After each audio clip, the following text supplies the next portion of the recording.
Bonjour à tous, ravi de vous retrouver pour ce nouveau JT Express, l'essentiel de l'actualité de la semaine du Grand Grenoble. Ouverture lundi matin du procès des meurtriers présumés d'Adrien Pérez devant la cour d'assises de l'Isère.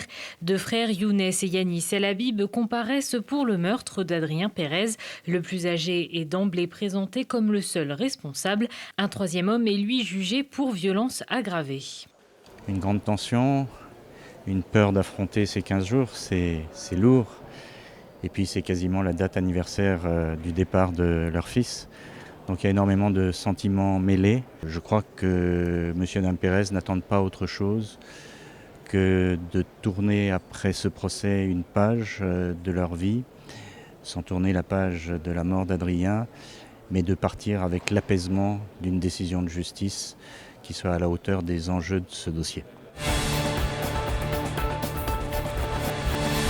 Il n'a pas laissé passer la proposition du GF38. Maurizio Giacobassi remplace Philippe Inchberger, parti à Amiens au poste d'entraîneur du club de Ligue 2 grenoblois. C'était sa sortie officielle devant la presse lundi soir aux côtés du manager général Max Marty.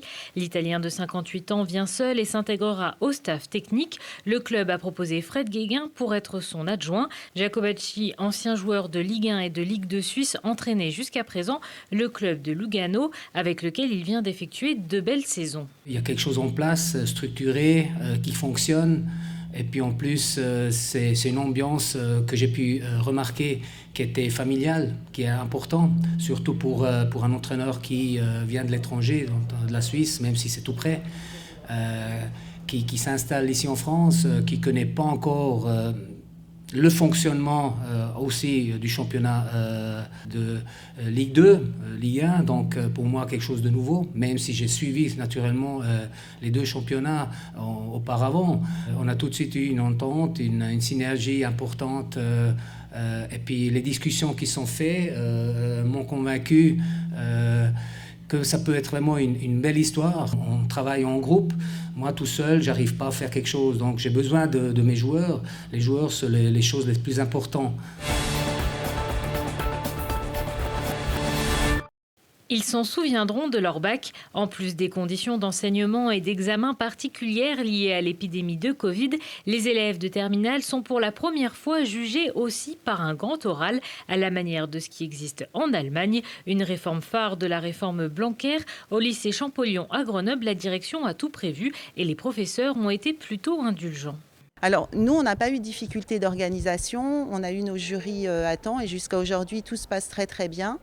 On a eu bien sûr des informations parfois un peu tardives, mais on a pu s'organiser correctement. Pour les élèves, ça a été peut-être un petit peu plus anxiogène parce que certains s'attendaient à une annulation de l'épreuve et jusqu'au dernier moment, ils y ont cru. Je pense que ça peut être bien, mais ça aurait dû être préparé depuis plus longtemps.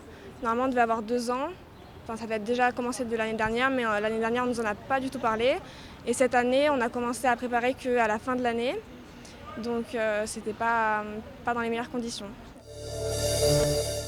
Ce n'est pas une épreuve du bac qui attend les champions de l'aviron grenoblois cet été, mais plutôt les Jeux Olympiques de Tokyo. Ils sont 4 grenoblois sélectionnés et pour tous, ce sera une première. C'est extraordinaire. C'est extraordinaire, il n'y a pas d'autre club aujourd'hui qui est capable de faire ça en France. Et voilà, on est extrêmement fiers, extrêmement ravis que ce soit l'aviron grenoblois.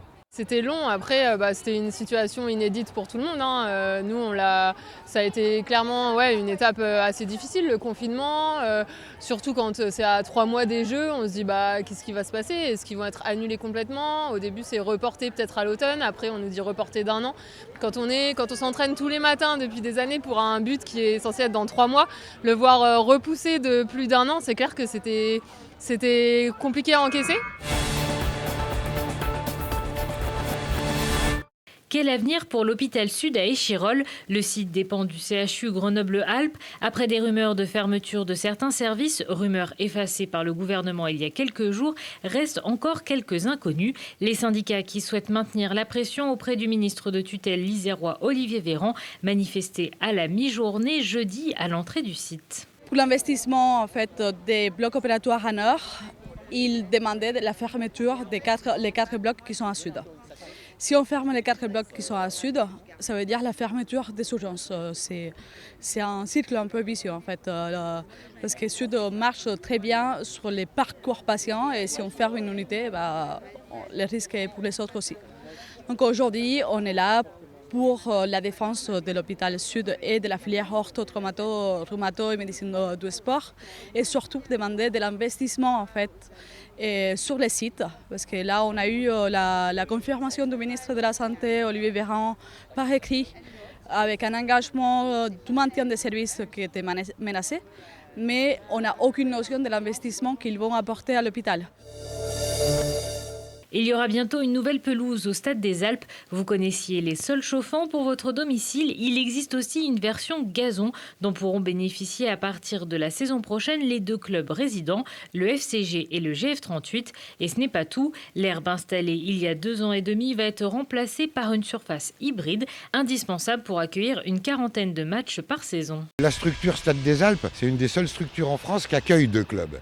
Ça engendre donc des nombres de rencontres par saison sportive plus importantes. Ce qui fait donc qu'il y a un degré d'usure de la pelouse, c'est normal, qui peut être un peu plus important. Nous, propriétaires de l'équipement, avions décidé que nous ferions des investissements. Et on a demandé donc à nos interlocuteurs qui gèrent l'équipement, donc les clubs, de définir la priorisation de leurs investissements.